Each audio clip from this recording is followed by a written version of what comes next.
Hej, cześć, witajcie w kolejnym odcinku z informacjami o Jurassic World Evolution 2. Koniecznie zasubskrybuj kanał, żeby nie przegapić żadnej nowej informacji, bo ciebie nic to nie kosztuje, a mnie bardzo motywuje do dalszej pracy. Dzisiaj pomówię trochę o królu, ale bez zbędnego przedłużania intro i lecimy z materiałem. Zapraszam.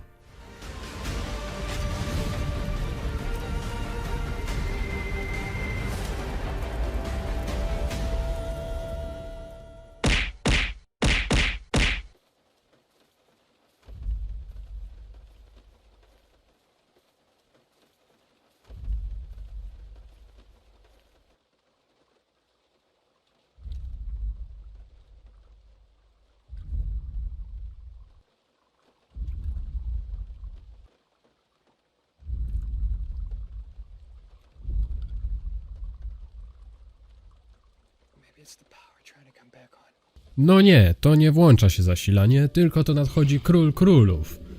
Co to w ogóle za pomysł, żeby poprzez huk włączał się prąd? Że niby gdzieś niedaleko jest jakiś ziomek i wali kijem w jakiś agregat z nadzieją, że to pomoże, czy że co? Ale to nieważne. T-Rex. Tyranozaur. Ile myśmy na ciebie czekali? Tak trochę przypuszczałem, że po ostatnim info z mozazaurem nie dadzą nam w tym tygodniu nic na uspokojenie, tylko będą chcieli podtrzymać emocje i wylecą z czymś grubym. Teraz już oficjalnie potwierdzony, a wraz z nim parę informacji o tym, gdzie i jak będzie żył. Na wstępie oczywiście rzecz, o której większość z was zapewne dobrze wie, jest on późnokredowym teropodem. Drapieżnikiem, który mógł osiągać nawet 12 metrów długości i ważyć nawet 9 ton, więc jak sami widzicie, malutki to on nie był.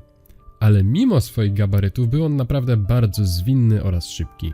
Długi ogon pomagał utrzymać równowagę, był także jak w zasadzie coś na zasadzie przeciwwagi dla jego wielkiej głowy, co w połączeniu robiło z jego naprawdę groźnego łowcę. W jego pysku znajdowało się aż 60 ząbkowanych zębów, dzięki którym mógł bez najmniejszego problemu przebijać się przez kości swoich ofiar.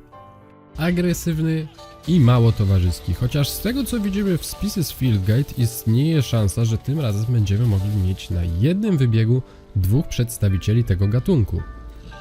Oczywiście tak samo jak w przypadku wszystkich podanych dotychczas gatunków oraz informacji o warunkach, w jakich dinozaury będą miały żyć, bo to w dwójce będzie miało istotny wpływ na komfort naszych podopiecznych.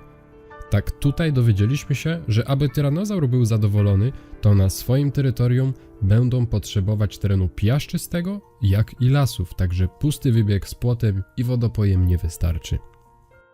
Co prawda nie podano, jak duży będzie miał być wybieg, ale chyba nie trudno się domyśleć, patrząc na jego rozmiary.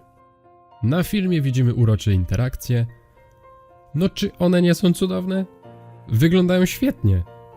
A jeśli ty jeszcze nie widziałeś poprzedniego filmu o animacjach i interakcjach, to pod koniec filmu będzie odnośnik i serdecznie cię tam zapraszam. Swoją drogą to jest tutaj cała masa nawiązań do zaginionego świata. W ogóle w dwójce jest ich bardzo dużo, nie uważacie? Już nawet zakup przedpremiery daje dostęp do skórek inspirowanych drugą częścią filmu. No zresztą sami zobaczcie, czy te klipy nie wyglądają podobnie?